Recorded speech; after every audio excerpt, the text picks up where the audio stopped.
Good evening. आज का lecture हम अगेन न्यूमेरिकल्स पे कंटिन्यू कर रहे हैं, अलग अलग तरह से कुछ क्वेश्चंस। तो आज का पहला सवाल और आप सोल्व करते चलेंगे, अपना कॉपी पेन साथ लीजिए। कुछ ट्रीज आपको दे रखे हैं, आपसे कुछ दूरी पे कुछ ट्री हैं, उनकी नंबरिंग कर रखी है ABCD। आप बताओ क्या आपने विजुअल एंगल जैसी कोई चीज पढ़ी थी? है ना? तो उस पे बेस्ड ये क्वेश्चन है। इन ट्रीज की हाइट दे रखी है मीटर में। इन ट्रीज की ये जो 4 ट्रीज आप देख रहे हैं, इनकी हाइट दे रखी है मीटर में। इतने इतने इन ट्रीज की हाइट है। इन ट्रीज की आपसे जो दूरी है वो भी दे रखी है मीटर में। आपसे इन ट्रीज की जो डिस्टेंस है वो भी मीटर में दी गई है।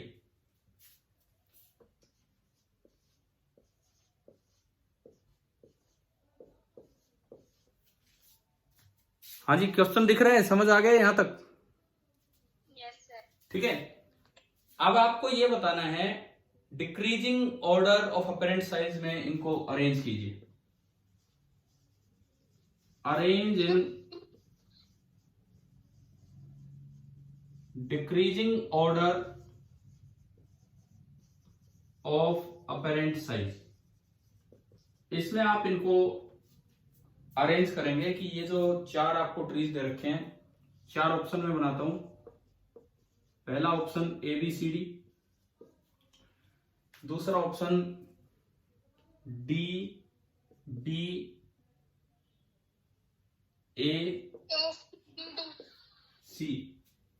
तीसरा ऑप्शन ABDC एंड चौथा ऑप्शन ACDB। Yes sir. क्या आ रहा है? कौन सा आंसर आ रहा है बताओ?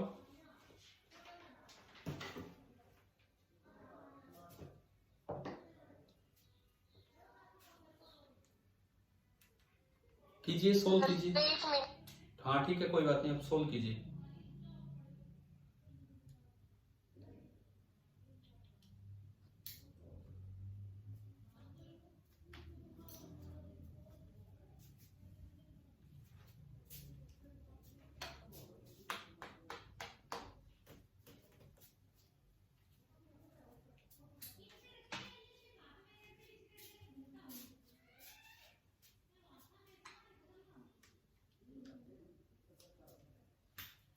विजुअल एंगल निकाल रहे हैं आप चारों का।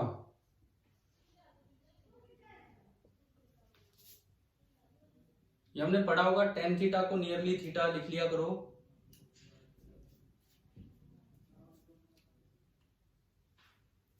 तो थीटा फॉर A आपने निकाला H/D इस तरह से। ये दूरी है, ये हाइट है, और ये आंख पे बनाया गया विजुअल एंगल है। तो थीटा नियरली H/D से निकलेगा। तो H/D 2/50 रेडियन में आ जाएगा। पहले के लिए आपने निकाला 0.04। सबसे पहला जो आपने निकाला वो आया 0.04। ठीक है। ऐसे जो आप दूसरा निकालेंगे, सर वही ऑप्शन है। कौन सा ऑप्शन है बताओ? सी सही है। ये इसका आंसर है, बिल्कुल सही है आपका। आपको ये चारों बस विजुअल एंगल कैलकुलेट करने थे। मतलब इस तरह का सवाल आ सकता है कि चाहे ट्री कोई छोटा बड़ा हो, आपको कौन सा बड़ा दिखेगा कौन सा छोटा दिखेगा वो रिलेटिव सेपरेशन पे डिपेंड करता है। जब आप थीटा बी कैलकुलेट करोगे, थीटा बी तो आएगा 0.02571। इस तरह से डिवाइड ही करना है और कुछ नहीं। थीटा सी कैलकुलेट करेंगे तो 0.0271, 0.0271 डिवाइड करना है। एंड थीटा डी जब आप कैलकुलेट करेंगे 0.028, 0.028। तो आप देखो सबसे बड़ा विजुअल एंगल ए का है, सबसे बड़ा आपको ये नजर आएगा। उसके बाद अगला जो विजुअल एंगल है ABDC, बी का कितना आएगा, बी का कैलकुलेट होने पे? सर 0.03 के अप्रोक्स है। हाँ ये गलत लिख दिया मैंने, 0.03 के अप्रोक्स है। तो पहले ए है, देन बी है, देन उसके बाद डी है, एंड देन उसके बाद सी है।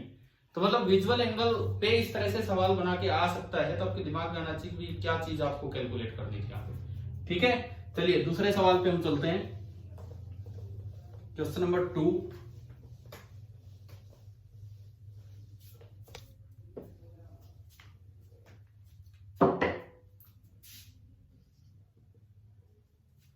सेकेंड क्वेश्चन हमारा ये है कि एक सिंपल माइक्रोस्कोप से एक ऑब्जेक्ट को देखा जा रहा है। एक सिंपल माइक्रोस्कोप है, हो सकता है कोई रिपीटेड क्वेश्चन, मतलब आसान वैसे ही जैसे कल भी किए, लेकिन आप करते चले, लाइन से 8 9 10 सवाल ले रहे हैं। और उसकी फोकल लेंथ है 12 सेंटीमीटर। इससे एक ऑब्जेक्ट को देखा गया है। सवाल इतना सा ही है कि find the distance of object, find the distance of object to produce maximum angular magnification। कल लिए थे इस तरह के सवाल, बताओ क्या करना होगा।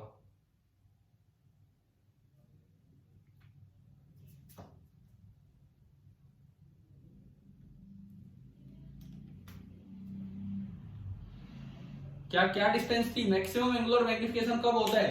जब इमेज कहां बने? नियर पॉइंट पे। और अगर इमेज नियर पॉइंट पे बनानी हो तो ऑब्जेक्ट कितनी दूर रखना होता है? क्या क्या फॉर्मूला था बताओ? 1 + d/f। d into F upon D plus F. पढ़ा था कि नहीं हमने, बताओ? 8.1 सेंटीमीटर। एक मिनट, डिस्टेंस ऑफ ऑब्जेक्ट होनी चाहिए, distance d into F upon, बताओ यार ये फॉर्मूला याद है ना जो कल लिया था?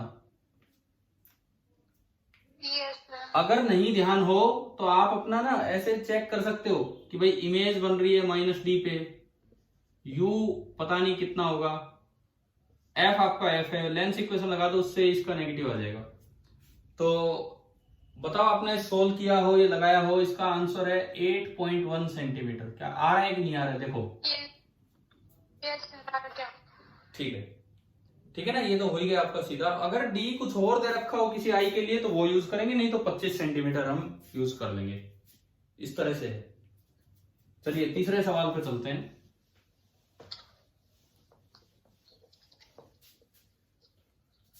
Question number 3। तीसरा क्वेश्चन देखो, a simple microscope has a magnifying power of 3 when the image is formed at near point. If image at near point, then magnifying power is 3। ये आपको दिया गया है कि अगर इमेज नियर पॉइंट पे बने तो मैग्नीफाइंग पावर 3 है। अब इसमें दो पार्ट है। पहला पार्ट फोकल लेंथ कितना होगा, और सेकंड पार्ट कि नॉर्मल एडजस्टमेंट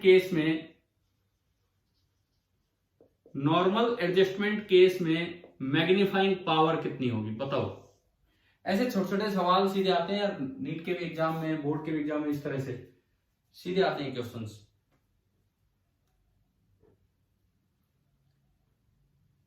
सबसे पहली बात तो फोकल लेंथ कितनी होगी, कौन सा फॉर्मूला लगाएं, क्या लगाएं?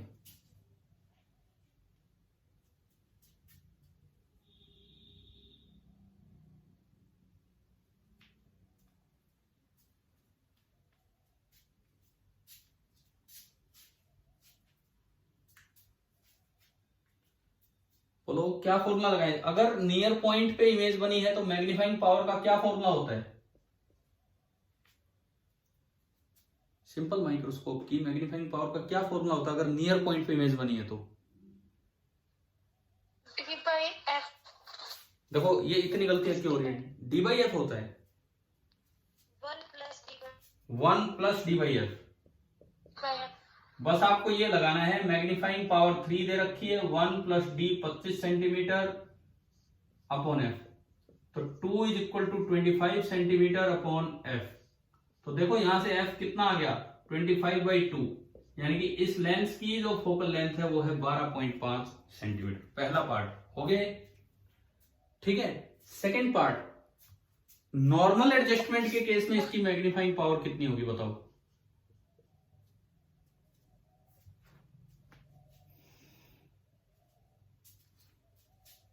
टाइम मत लगाओ इन सवालों में। क्या क्या 2 सेंटीमीटर। नॉर्मल एडजस्टमेंट में होगी D/F 25 सेंटीमीटर अपॉन 12.5 सेंटीमीटर 2।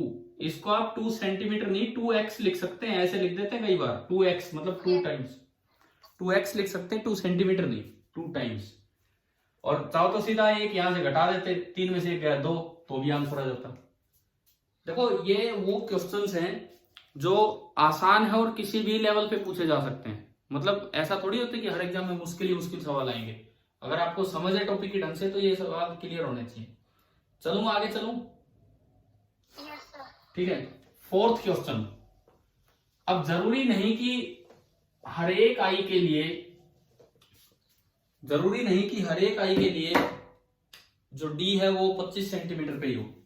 मान लो एक कोई चाइल्ड है, छोटा बच्चा है, उसका डी 25 से कम होगा कि 25 से ज्यादा होगा या 25 होगा, बताओ। कम होगा। तो हमने माना कि उसके लिए डी है 10 सेंटीमीटर। एक छोटा बच्चा है और उसके लिए जो least distance of distinct vision है वो 10 सेंटीमीटर दी गई है।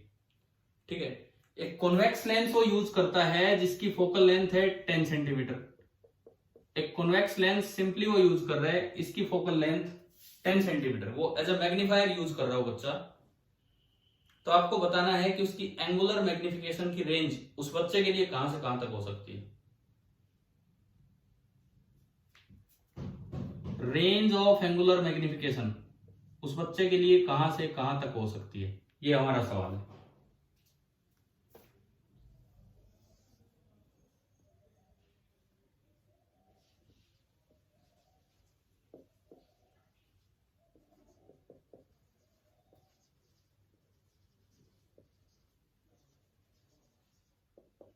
बोलो भाई, क्या फॉर्मूला होता है रेंज ऑफ एंगुलर मैग्निफिकेशन का?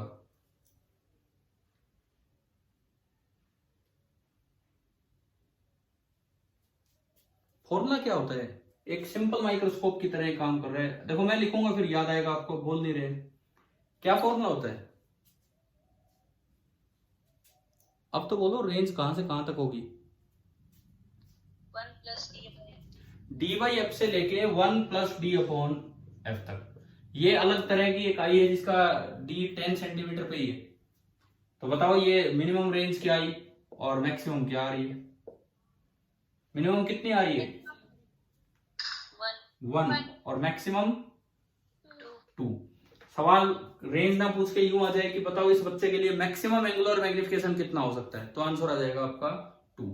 मतलब डी 25 सेंटीमीटर ही बिल्कुल हर जगह होगा ऐसा कोई जरूरी नहीं है। ठीक है, चलिए अगले सवाल पे।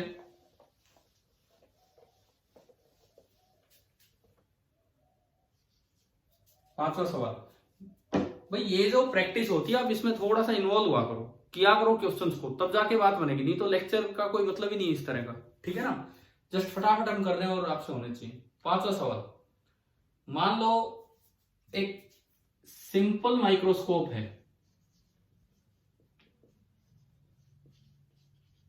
और उसके साथ लिखा हुआ है 5x। 5x मतलब 5 टाइम्स। ठीक है ना, this is 5 times for a, ये दिया गया है नॉर्मल रिलैक्स्ड आई। एक कोई रिलैक्स्ड आई है और नॉर्मल आंख है जैसी होती है, तो उसके लिए 5x ये दिया गया है। तो आपसे पूछा है कि बताओ इसकी मैग्नीफाइंग पावर क्या होगी।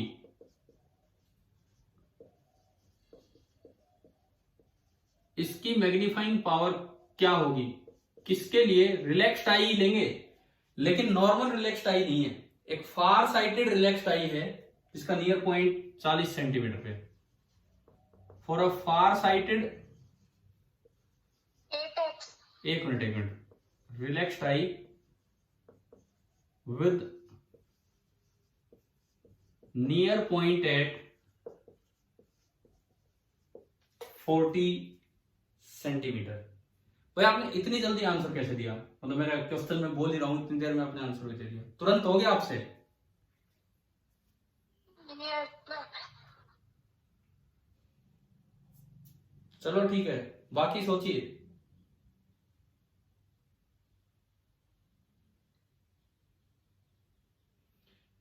पहली बात, रिलैक्स्ड आई, रिलैक्स्ड आई का मतलब मैग्निफिकेशन का कौन सा फॉर्मूला लगेगा? डी बाई एफ या 1 + D by F? d/f, D by F. Relaxed eye अगर वर्ड आया है तो इसका मतलब डी बाई एफ है, और नॉर्मल आई मतलब डी कितना है? 25 सेंटीमीटर। तो पहली बार मैग्नीफाइंग पावर 5 है, तो 5 is equal to D by F.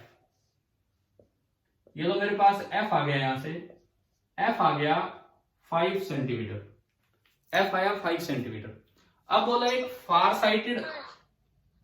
Cited relaxed eye है, रिलैक्स का मतलब फॉर्मूला वही लगना है डी बाई एफ, लेकिन इसका जो नियर पॉइंट है वो थोड़ा दूर है। फार साइटेडनेस का मतलब होता है हाइपरमेट्रोपिया, दूर की चीज तो दिख रही है, पास की चीज में दिक्कत है। नियर साइटेडनेस का मतलब होता है मायोपिया, पास की चीज दिख रही है, दूर की चीज में दिक्कत है। तो फार साइटेड का मतलब फार पॉइंट ठीक है लेकिन नियर पॉइंट थोड़ा दूर चला गया। तो रिलैक्स्ड आई, अब रिलैक्स्ड आई है तो इसके लिए जो मैग्निफिकेशन होगा that will be equal to D by F. अब डी इसका कितना है? 40 सेंटीमीटर, और एफ हमने वहां से निकाल लिया उस लेंस का 5, तो ये आपका आ गया 8। तो अभी जिस बच्चे ने जवाब दिया, क्या ये दिमाग में आ गया था कि formula D by F use करना है कि 1 + D by F? yes sir, इसमें सीख है। हाँ, ये रिलैक्स आई जो है ना, इस वर्ड से हमें समझ में आना चाहिए कि कौन सा फॉर्मूला यूज करना है। समझ में आ गया ये वाला क्वेश्चन? yes sir, ठीक है, किसी को डाउट हो तो भाई पूछो। ये क्लास का पर्पज ही है कि हम फटाफट एक बार इन पे थोड़ी सी कमांड ले लें इन क्वेश्चंस पे कि क्या है क्या नहीं। 6th, छठे सवाल पे हम चलते हैं।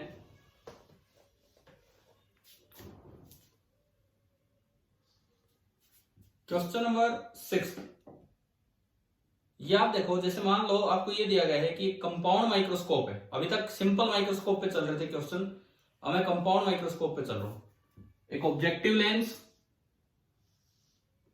और एक आईपीस। एक और भी टर्म आएगी माइक्रोस्कोप और टेलीस्कोप के बारे में, that is known as resolving power. Resolving power तो वेव ऑप्टिक्स में जाके आती है, यहां नहीं। ठीक है, अगर मतलब मैं इसलिए बता रहा हूं कहीं से आप क्वेश्चन करने लगे, पता लगे रिजोल्विंग पावर पे क्वेश्चन आ गए, तो वो अभी नहीं होंगे। और रिजोल्विंग पावर वेव ऑप्टिक्स का टॉपिक है, वहीं पे हम सीखेंगे। क्या मतलब है, शायद मैं आज की क्लास में हल्का सा हिंट दूं उस चीज का, लेकिन अभी तो चलो आगे बढ़ो। इस सवाल में ये दिया गया है कि जो ऑब्जेक्टिव है, ऑब्जेक्टिव उसकी पावर दे रखी है 25 dioptre. Power of objective is 25 dioptre. And जो आईपीस है उसकी पावर है 5 डायोप्टर। आईपीस की पावर है 5 डायोप्टर, और इन दोनों के बीच का सेपरेशन है 30 सेंटीमीटर। इन दोनों के बीच आपको जो सेपरेशन दिया गया है दैट इज 30 सेंटीमीटर। ये है नॉर्मल आई है। नॉर्मल आई मतलब वो 25 सेंटीमीटर पे उसका नियर पॉइंट है। This is a normal I.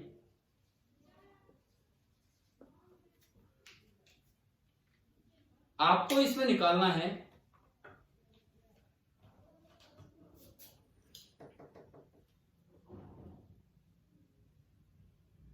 Maximum magnifying power. आप निकालो।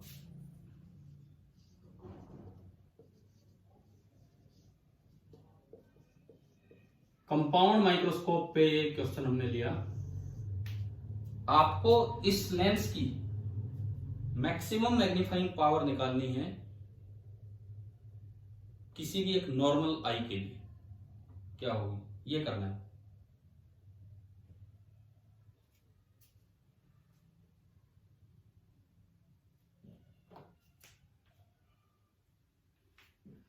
कैसे करें, आप मेरे साथ साथ चलो। सबसे पहले तो यार इनकी फोकल लेंथ निकलवा दो, बिकॉज ये पावर में दे रखा है। तो आप सेंटीमीटर में इनकी फोकल लेंथ बताइए कितनी कितनी होगी। ऑब्जेक्टिव की फोकल लेंथ बताओ क्या होगी, कितने सेंटीमीटर।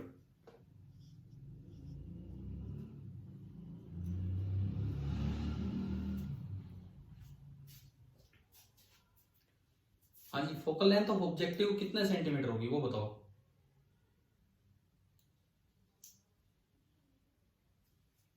बोलो, ये तो 1/d करना है, 1/p करना है मतलब। 1/25। सेंटीमीटर में बताओ मुझे, मीटर में नहीं, सेंटीमीटर में कितनी है। ये तो मीटर में आती है 1/25, तो 4। तो फोकल लेंथ ऑफ ऑब्जेक्टिव मेरे पास आ गई है 4 सेंटीमीटर। अब आप मुझे बताएं फोकल लेंथ ऑफ आईपीस कितना। 20। हाँ, 1/5 और इंटू 100 कर दोगे तो वो आ गई 20 सेंटीमीटर। चलो, मेरे पास दोनों फोकल लेंथ आ चुकी हैं। फिर इसका आंसर 5 है। इसका जो आंसर है, नहीं 5 तो नहीं है। आप इसका आंसर दे रहे हैं क्या मैक्सिमम मैग्नीफाइंग पावर का। Yes sir. नहीं, गलत है, 5 नहीं है। इसको उल्टा स्टार्ट करो, जैसे कल करवाए थे मैंने ऐसे सवाल। अगर मैक्सिमम मैग्नीफाइंग पावर बोला है तो फाइनल इमेज कहां बनी है जो आपके लिए ऑब्जेक्ट का काम करेगी, बताओ।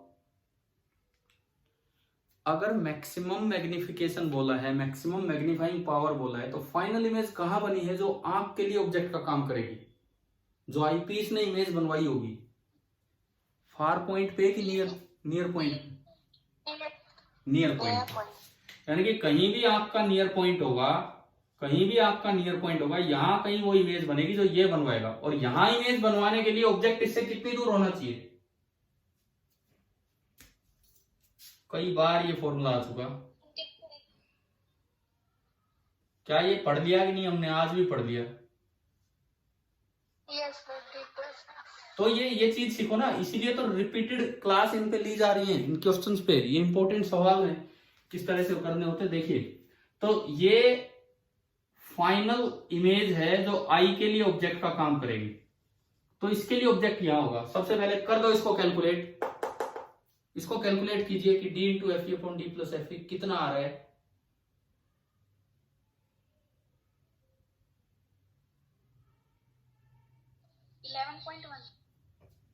हाँ चलो, 11.1। ठीक है, ये आपका आ रहा है 11.9। 100/9 आ रहा है, 100/9। Yes sir. तो ये माना मैंने 11.1 सेंटीमीटर। तो ये कितना बचा, ऐसे ही तो कल किए थे हमने सवाल। उधर से इधर आओ, ये कितना बचा। 30 माइनस 11। हो, मैं वही तो पूछ रहा हूँ कितना बचा। 30 माइनस 11.1, 30 में से 10 गए 20, 19, 18.9। ये आ गया जी, ठीक है। अब इससे हम ऑब्जेक्ट को लोकेट कर रहे थे कि नहीं, कल कर रहे थे कल इस तरह से। तो आज उससे एक स्टेप और आगे गए। कल तक ऐसे सवाल कर रहे थे कि ऑब्जेक्ट बताओ कहां है। अब आज इसने पूछ लिया कि मैग्नीफाइंग पावर बताओ, टोटल मैग्निफिकेशन कितना होगा। चलेंगे उस पर भी। तो सबसे पहले ऑब्जेक्ट लोकेट कर लो, यूओ निकाल लो, पता नहीं कहां है ऑब्जेक्ट। नियर पॉइंट से तो आगे ही होगा। यहां कहीं भी ऑब्जेक्ट है, यहां कहीं भी ऑब्जेक्ट है। ये दूरी मोड यूओ, तो इसका कोऑर्डिनेट होगा माइनस, या आप यू ही निकाल लो, नेगेटिव आ जाएगा अपने आप। करेंगे वही कैलकुलेट। आप कैसे भी करो, आप कैलकुलेट करके और यू बताओ इसका कितना आ रहा है। तो सर आपने ये मैक्सिमम मैग्नीफाइंग पावर पूछा है। हाँ, तो आपने फॉर्मूला भी तो लिखवा रखा है, m total is equal to m naught into me। मैंने ये लिखवाया था कि जो m टोटल होता है that is linear magnification of objective, है ना भाई, yes sir. Into angular magnification of eyepiece. ये होती है टोटल मैग्नीफाइंग पावर। अब बोला है कि इसकी मैक्सिमम वैल्यू कब होगी। तो इसकी मैक्सिमम वैल्यू तब होती है जब इमेज कहां बने आपके, नियर पॉइंट पे। तो मैं एक बार तो इमेज नियर पॉइंट पे लेके पहले तो इससे डिस्टेंस लाया, फिर इससे इमेज की डिस्टेंस आई, फिर इससे ऑब्जेक्ट की डिस्टेंस आएगी, फिर उसके बाद ये निकालेंगे और इनका प्रोडक्ट करेंगे। आप मुझे कैलकुलेट करके बताते चलो, हम आगे बढ़ते रहेंगे, तभी तो होगा ये। देखो इस वाले केस में ये चीज निकालना आसान है, ये एंगुलर मैग्निफिकेशन निकालना आसान है, 1+d/fe निकाल सकते हैं कि नहीं बताओ हमें से, Yes. है ना। तो ये तो आपका आ गया 1+d/fe, 1+25/fe, fe है आपका 20, 1+5 से गया 5 5 25, 5 4 20, 4 5 9/4। तो ये जो पहली ब्रैकेट, दूसरी जो ब्रैकेट है, इसकी वैल्यू तो मेरे पास आ चुकी है, इसकी वैल्यू तो मेरे पास आ गई है 9/4। क्या यहां तक समझ आया? Yes, sir. ठीक है। अब बात ये, मुझे ये और चाहिए कि लीनियर मैग्निफिकेशन ऑब्जेक्टिव ने कितना प्रोड्यूस किया होगा। तो उसका फॉर्मूला होता है v/u,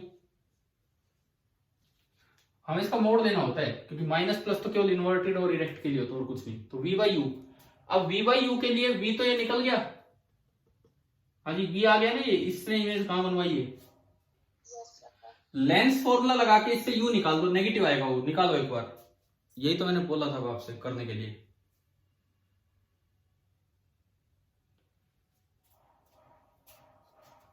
इसके लिए लेंस इक्वेशन आपने लगाई 1/v 18.9 minus 1/u is equal to 1/f 1/4। ये दूरी आपकी आई थी 100/9, ये दूरी आई थी 100/9, तो ये बचेगी 30 माइनस 100/9। अगर मैं पॉइंट्स में ना लूं तो 9 3 27, 270 माइनस 170/9, ये जो डिस्टेंस है दिस इज 170/9। तो मैं इसकी जगह लिख सकता हूं 170/9, 9 ऊपर चला गया, minus 1/u is equal to 1/4। तो यहां से जो 1/u आ रहा है उधर गया, 9/170 माइनस 1/4, इस तरह से आया। एलसीएम इसका कितना आ रहा है, 4 से डिवाइड हो रहा है क्या, 4 चौक 16 10 नहीं, चलो मैं मल्टीप्लाई कर रहा हूं, 17 चौक 68, 680, 9 4 36 माइनस 170, 170 30 140 और 6 134 माइनस 134/680, तो से गया 2 6 12 2 7 14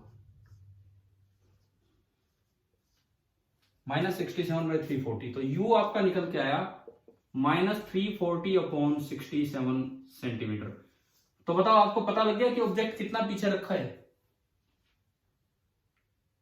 Yes, sir. 340/67। तो अब आप ये निकालो linear magnification of objective, negative आएगा उसको छोड़ो, हम मोड निकाल लेते हैं, मोड ऑब्जेक्टिव का। तो ये आएगा v आपका है 18.9/u, 18.9 का मतलब है 170/9, और u का मैग्नीट्यूड में पुट कर दूं तो 340/67। तो 340 तो नीचे आया और 67 आपका ऊपर गया, 340/67, 17 2 34, 67/18, 67/18 ये आपकी निकल के आ गई दूसरी ब्रैकेट, 67/18। तो ओवरऑल मैग्निफिकेशन कितना हुआ, जो पूछा है इसमें, टोटल मैक्सिमम मैग्निफिकेशन कितना आ रहा है, 67/18 इंटू 9/4, यह है 9 7 63 9 6 64 60,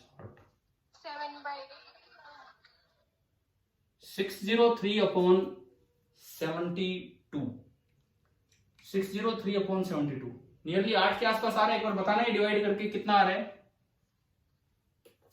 603 अपॉन 8.3 आ रहा है सर, 8.3 के आसपास। ठीक है, तो अब आप बताओ कि आपको इस तरह से सवाल सोल्व करना आ गया कि नहीं, कैसे मैक्सिमम मैग्निफिकेशन पूछा जा सकता है। देखो कल भी ये क्वेश्चन लिए थे, कल मैंने बस एक स्टेप रोक दिया था, यहां तक नहीं गए। कल हम क्या कर रहे थे, ये पूछ रहे थे कि ऑब्जेक्ट कितनी दूर रखा जाए, है ना, निकाला था इसी तरीके से। Yes. अब आज ऑब्जेक्ट की दूरी नहीं पूछी, आज पूछ लिया कि ओवरऑल मैक्सिमम मैग्नीफाइंग पावर, तो दिमाग में ये आना चाहिए कि मैक्सिमम बोल दिया तो फाइनल इमेज नियर पॉइंट पे, फिर ऑब्जेक्ट तक पहुंचो, फाइनल इमेज नियर पॉइंट पे, तो इससे object D F upon D plus F पे, इस सेपरेशन से ये घटा दो तो ये आ गया, फिर उससे लेंस फॉर्मूला लगा के ये आ गया, फिर इसका तो लीनियर मैग्निफिकेशन निकालो और उसका एंगुलर मैग्निफिकेशन निकालो, और वो होता है टोटल मैग्निफिकेशन जो भी आपका इसमें बनेगा। बताओ ये क्लियर हो रहा है कि नहीं? ठीक है, देखो ये जो कंपाउंड माइक्रोस्कोप है ये करता क्या है, simply two step process. The magnification by a compound microscope is a two step process. पहला स्टेप क्या होगा, in the first step the objective produces a magnified image of the given object. पहले step में objective कोई angular magnification नहीं करवाता, objective केवल linear magnification करवाता है। In the first step objective produces a magnified image of a given object. In the second step the eyepiece produces N angular magnification. Second step में जो eyepiece होता है वो एंगुलर मैग्निफिकेशन करवाता है, and the total overall magnifying power और the overall angular magnification is the product of the both. इसका तो लीनियर मैग्निफिकेशन और इसका एंगुलर मैग्निफिकेशन। ये मैंने कुछ 3 लाइनें बोली कि आपको समझ में आ गई ये 3 लाइनें क्या कहा है? Yes, ma'am. इसलिए बोलिए। अब सुनो, अगर बोर्ड एग्जाम में कंपाउंड माइक्रोस्कोप एक्सप्लेन करना आ जाए और आपको उसकी मैग्नीफाइंग पावर का फॉर्मूला दे के आना हो, तो ये लाइनें लिख के आना वहां पे। मैं एक बार फिर रिपीट कर देता हूं, ये लाइनें लिख के आना वहां पे इस फॉर्मूले के लाने के लिए। क्या कि द मैग्निफिकेशन प्रोड्यूस्ड, मैं बोल रहा हूं अगर लिखना हो तो आपको, the magnification produced by a compound microscope is a two-step process. This is a two-step process. पहला step, the objective produces a magnified image. The objective produces a magnified image and gives linear magnification. ठीक है, मैं थोड़ा धीरे इसलिए बोल रहा हूं, मैं उम्मीद कर रहा हूं कि अब तक आप लिख ही रहे हो, कि अब तक फॉर्मूला डेराइव करना आ जाए तो वहां पे हम बताएं कि क्या चीज है। The magnification produced by a compound microscope is a two-step process. पहला step, the objective produces a magnified image of the given object and produces linear magnification. और दूसरे स्टेप में क्या लिखना चाहिए, आईपीस कैसा मैग्निफिकेशन प्रोड्यूस करेगा? हाँ, आप ये भी लिख सकते हैं, eyepiece acts as simple microscope. Eyepiece acts as simple microscope and provides angular magnification. And फिर लास्ट स्टेप ये लिखोगे, the overall magnifying power or the overall angular magnification is the product of the two. Is the product of the two means linear magnification of objective and angular magnification of eyepiece. Clear हो गया होगा ना शायद ये वाला point? ठीक है, अगले सवाल पे हम चलते हैं, क्वेश्चन नंबर 7।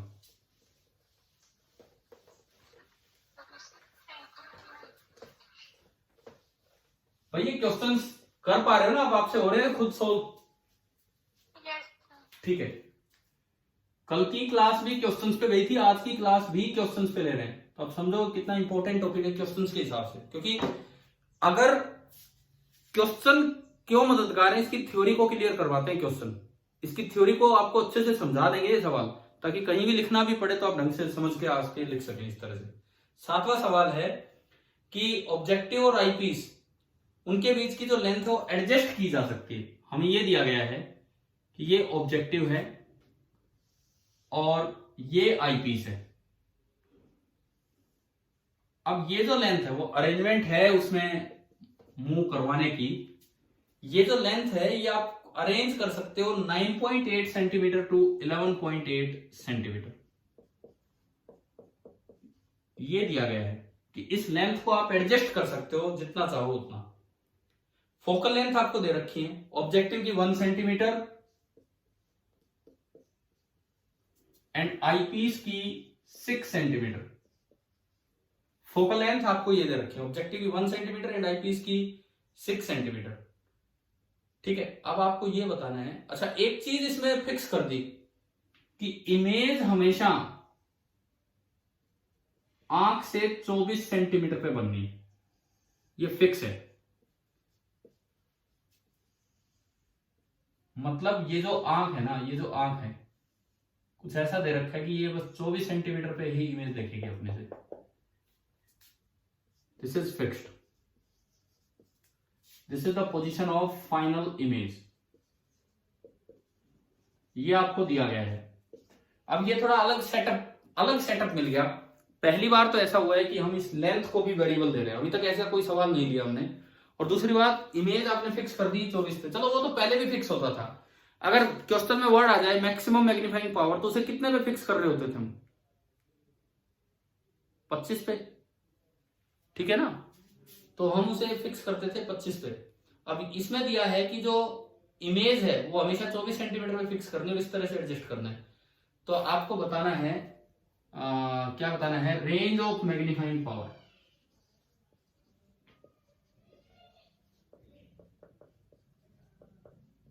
ये आपका सवाल है कि रेंज ऑफ मैग्नीफाइंग पावर कहां से कहां तक होगी। क्वेश्चन आ गया समझ?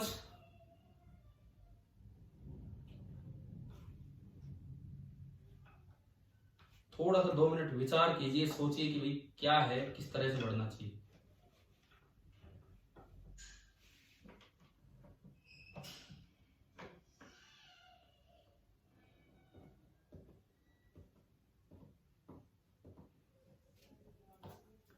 जो पिछला जो क्वेश्चन किया ना, पिछला जो क्वेश्चन किया सेम वही है, लेकिन 2 बार करना पड़ेगा। भाई ये जो लेंथ है, ये कहां से कहां तक आप ले जा सकते हो? क्वेश्चन में दिख रहा है आपको? 9.8 हाँ, 9.8 to 11. तो बिल्कुल वैसे ही स्टार्ट करो ना। उस d को आप 25 की जगह 24 मान लो। Let the d be 24 centimetre for the eye. इसको मैंने d बोल दिया इस क्वेश्चन में। बिल्कुल वैसे ही शुरुआत करो, बिल्कुल वैसे ही।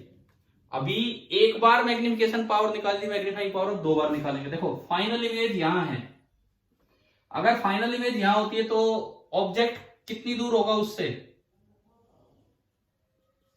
ये तो याद कर ही रखा है।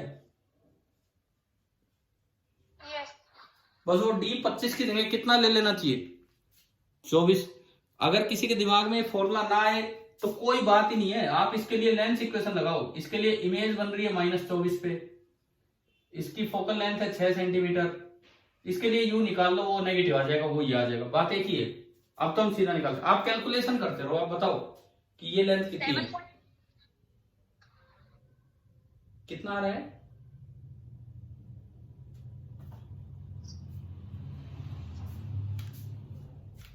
ये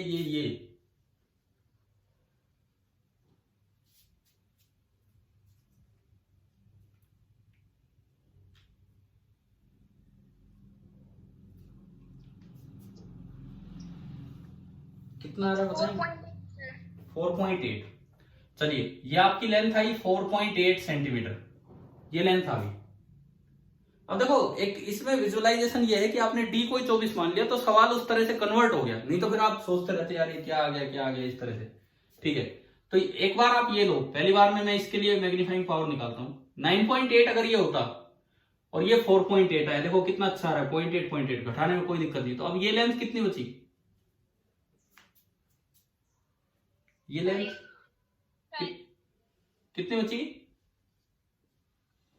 5। अब निकालो ऑब्जेक्ट कहां है। इसके लिए लेंस इक्वेशन लगा के v5 लेके करो जी।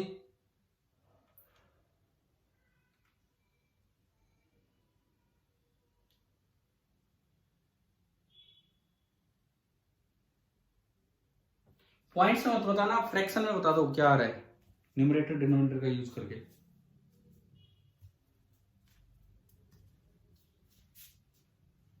इसके लिए आपने लेंस इक्वेशन लगाई 1/v, v है 5, -1/u इज इक्वल टू 1/1। ये तो यार आसानी है, फिर सीधा ही 1/u, ये उधर गया, ये इधर आया, 5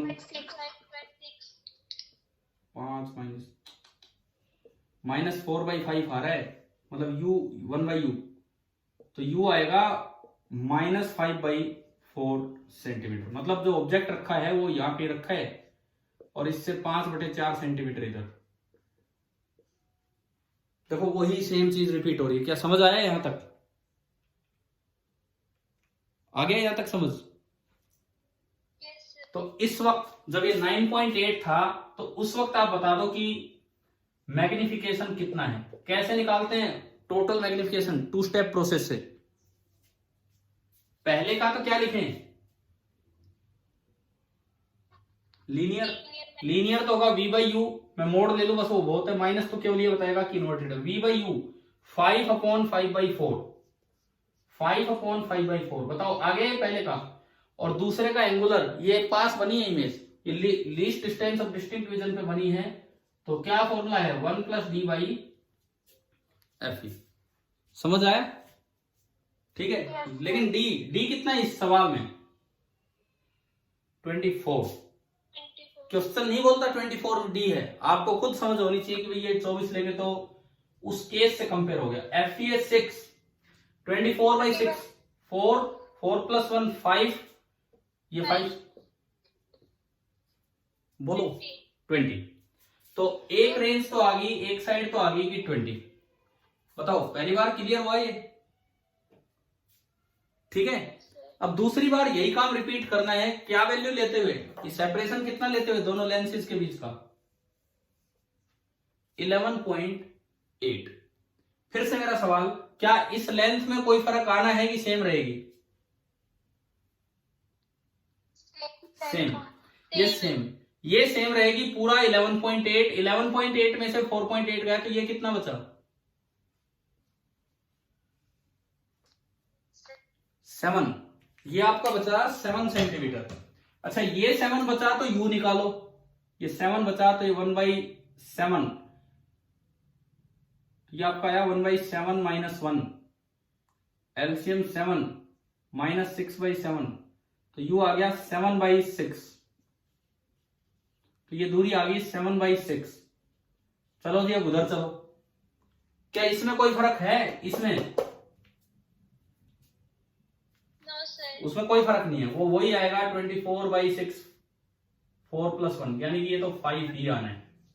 ये कितना हो गया ये देखो आप, v बाई यू, v है 7 और u है 7/6, तो 6 × 5 कितना आ गया? 30। तो रेंज क्या आई जो हमसे पूछा था, जो इस सवाल में पूछा था, रेंज 20 to 30। मतलब इस क्वेश्चन ने आपकी उन्हीं चीजों की प्रैक्टिस करवाई है और कुछ नहीं जो आप पढ़ रहे थे। एक अच्छी बात, एक नया काम जो इस सवाल में था वो ये था, खुद विजुअलाइज करना था कि डी 25 की बजाय आप 24 माने। नहीं मानते तो फिर वो फॉर्मूला में अटके रहोगे, बार बार वो फॉर्मूले डिराइव करते रहोगे। हाँ जी बताइए, ये वाला सवाल आ गया समझ? ठीक है। देखो हम लाइन से क्वेश्चंस ले रहे हैं, सही मतलब थोड़ा इंटरेस्ट बन रहा है कि नहीं माइक्रोस्कोप में? ठीक है। मुझे लगता है कि इन सवालों के बाद इसकी थ्योरी लिखना भी आसान हो जाएगी आपके लिए, क्योंकि थोड़ी समझ बन चुकी होगी कि क्या है इसमें क्या नहीं है। आज की क्लास में पहले आई पे, विजुअल एंगल पे, फिर सिंपल माइक्रोस्कोप पे, और फिर हम चल रहे हैं कंपाउंड माइक्रोस्कोप के सवालों पे।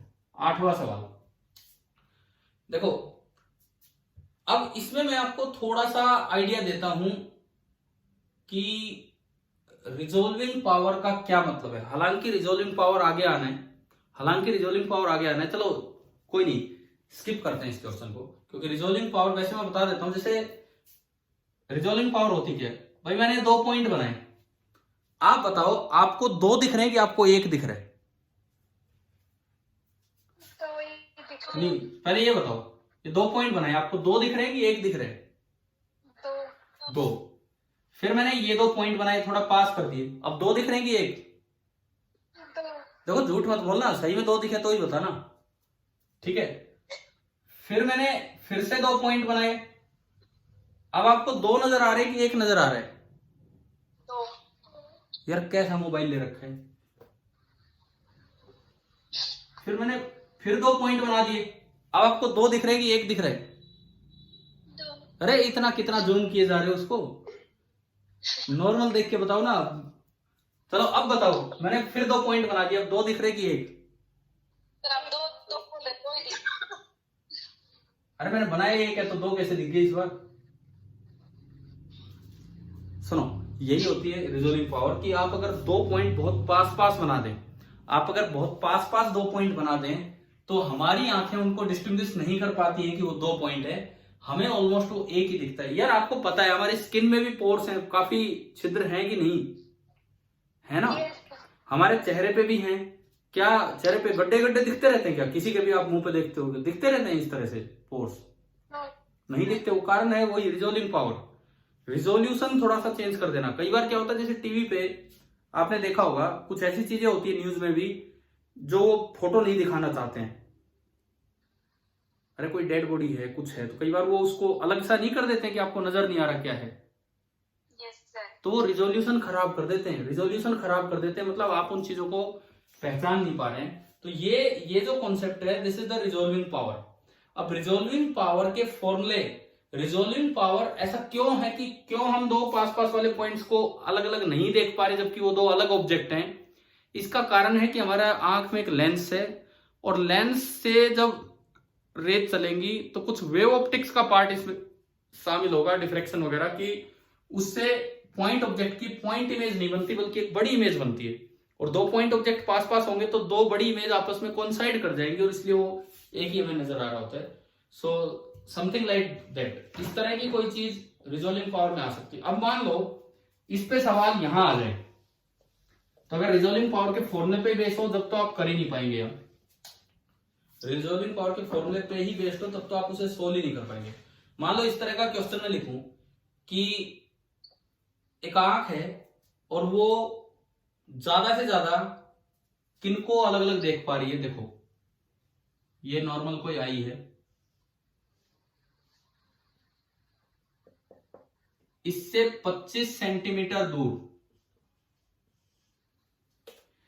इससे 25 सेंटीमीटर दूर दो पॉइंट्स आपने लिए। ज्यादा से ज्यादा आप उनके बीच का सेपरेशन 0.2 mm कर पा रहे हो तो वो सेपरेट नजर आ रहे हैं, और इससे कम कर दिया तो वो सेपरेट नजर नहीं आएंगे। तो ये जो सेपरेशन होता है इसको हम वेव ऑप्टिक्स में नाम देंगे limit of resolution. Limit of resolution, भाई इससे और पास ले आए तो आपको ये दो चीजें अलग अलग नहीं दिखेंगी। ये होता है लिमिट ऑफ रिजोल्यूशन। ठीक है। अब मान लो आप इसको एक माइक्रोस्कोप के थ्रू देख रहे हैं, एक कंपाउंड माइक्रोस्कोप यूज करके देख रहे हैं जिसमें ऑब्जेक्टिव की पावर है, पावर मैं लिखता हूं 20 डायोप्टर, एंड आईपीस की पावर है 10 डायोप्टर। अभी तक तो आप सीधा देख रहे थे। अब आप एक कंपाउंड माइक्रोस्कोप से देख रहे हैं तो आपको नई लिमिट ऑफ रिजोल्यूशन निकालनी है कि अब मिनिमम सेपरेशन कितना होगा इन दो पॉइंट्स के बीच में जो आप अलग अलग देख पा रहे होंगे। अभी है 0.22 mm, अब नया सेपरेशन कितना होगा। जैसे इस तरह का जो क्वेश्चन होता है, इस तरह के जो सवाल होते हैं, these are the questions involving microscope and resolution और रिजोल्विंग पावर। क्वेश्चन ये है कि अगर आंख सीधा देखती तो उसकी लिमिट ऑफ रिजोल्यूशन ये थी, भाई इससे पास वाले पॉइंट्स को वो अलग अलग नहीं देख पा रही। अब अगर मैं कंपाउंड माइक्रोस्कोप की मदद से देखूं, एक कंपाउंड माइक्रोस्कोप की मदद से अगर मैं देखता हूं तो मैं कितनी पास पास वाली चीजों को देख पाऊंगा। चलो मैं एक आइडिया आपसे लेता हूं। लिमिट ऑफ रिजोल्यूशन कम होना चाहिए कि ज्यादा होना चाहिए? माइक्रोस्कोप, कोई इंस्ट्रूमेंट की मदद लिया आपने, जैसे ऐसा ऑब्जेक्टिव सवाल आए तो ऑप्शन कुछ इससे कम होंगे, कुछ इससे ज्यादा होंगे। तो ये दूरी कम होनी चाहिए कि ज्यादा होनी चाहिए अगर आप एक इंस्ट्रूमेंट की मदद लेते हैं तो? कम। कम में ही तो फायदा है। आप कहो कि इंस्ट्रूमेंट ने वो दूरी बढ़ा दी, फिर फायदा क्या हुआ? पहले आप कम से कम उनको तो देख पा रहे थे, इंस्ट्रूमेंट लगा के उनको ही नहीं देख पा रहे, तो और भी दूर की चीजों को सेपरेट देख पाओगे, तो वो अच्छा नहीं है। यानी कि बेटर रिजोल्यूशन का मतलब क्या है? बेटर रिजोल्यूशन का मतलब क्या है? बहुत जल्द, छोड़ो चलो इस बात को, आगे चलते हैं। बेटर रिजोल्यूशन का क्या मतलब है कि स्मॉल लिमिट ऑफ रिजोल्यूशन या लार्ज लिमिट ऑफ रिजोल्यूशन? बताओ। स्मॉल। जितना पास पास की चीजों को आप देख पाओगे, और वेव ऑप्टिक्स में आप ये समझ जाएंगे कि किस तरह से क्यों ये रिजोल्यूशन का कॉन्सेप्ट आया है, ये वाला कॉन्सेप्ट। अच्छा चलो, अब सवाल हमारा ये है कि नेक्ड आई 25 सेंटीमीटर पे इतनी दूरी की चीजों को सेपरेटली देख पा रही थी, तो अगर मैं एक कंपाउंड माइक्रोस्कोप यूज करूं तो मेरी लिमिट ऑफ रिजोल्यूशन क्या हो जाएगी।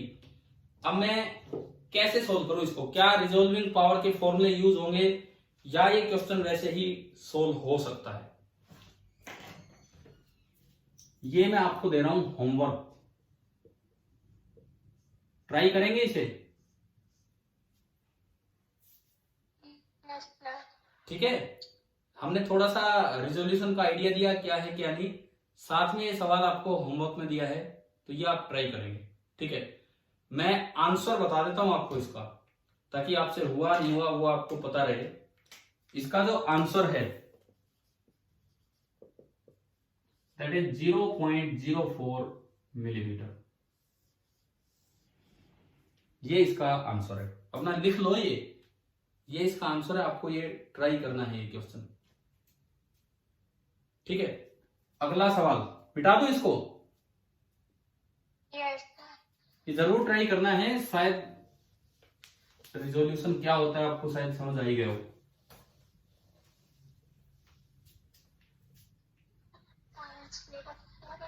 क्वेश्चन नंबर 9,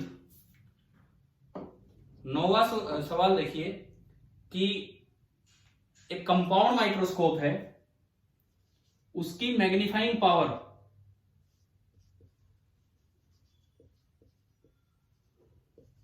कंपाउंड माइक्रोस्कोप की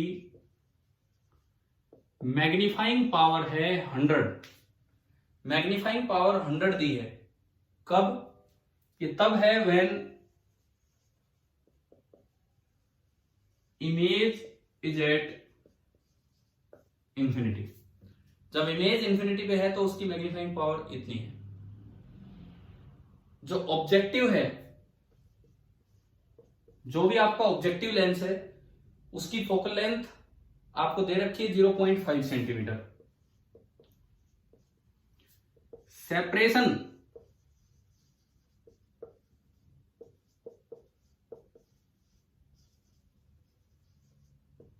बिटवीन द लेंसेज, लेंसेज के बीच का जो सेपरेशन है दैट इज 6.5 सेंटीमीटर।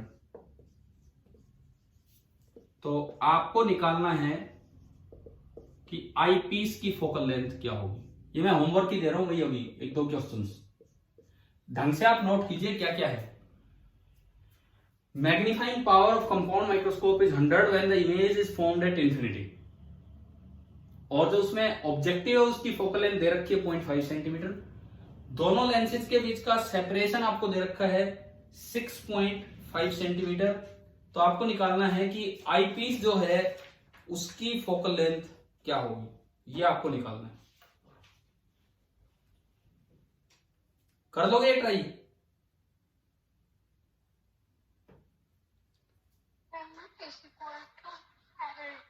क्या कह रहे हो, क्या बोल रहे हो बताओ? आंसर है 2 सेंटीमीटर। मैं आंसर के साथ आपको दे रहा हूं, ये भी अगला सवाल आपका होमवर्क में। क्या नोट कर लिया है कि नहीं बताओ ये वाला सवाल? यस सर, कर लिया। और एक आखिरी क्वेश्चन होमवर्क, मतलब टोटल 10 सवाल हम लेके चल रहे हैं, जिसमें से 7 यहाँ सोल्व किए और 3 आपको होमवर्क में दे रहे हैं, ताकि माइक्रोस्कोप, सिंपल माइक्रोस्कोप और आई से रिलेटेड चीजें क्लियर हो। आखिरी सवाल, एक कंपाउंड माइक्रोस्कोप है,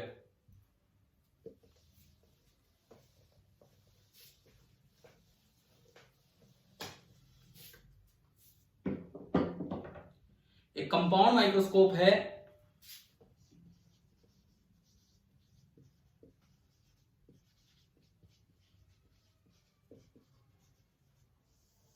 focal length of objective is 1 centimeter,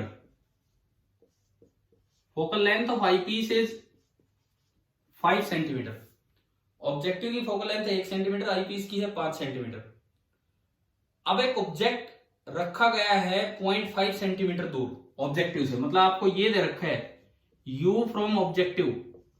अभी तक आप जितने भी सवाल लेते थे या आप कैलकुलेट करते थे, इसमें दे रखा है कि ऑब्जेक्टिव से जो ऑब्जेक्ट है वो 0.5 सेंटीमीटर दूर रखा गया है, और जो इमेज बनी है वो 30 सेंटीमीटर दूर बनी है आई पीस से।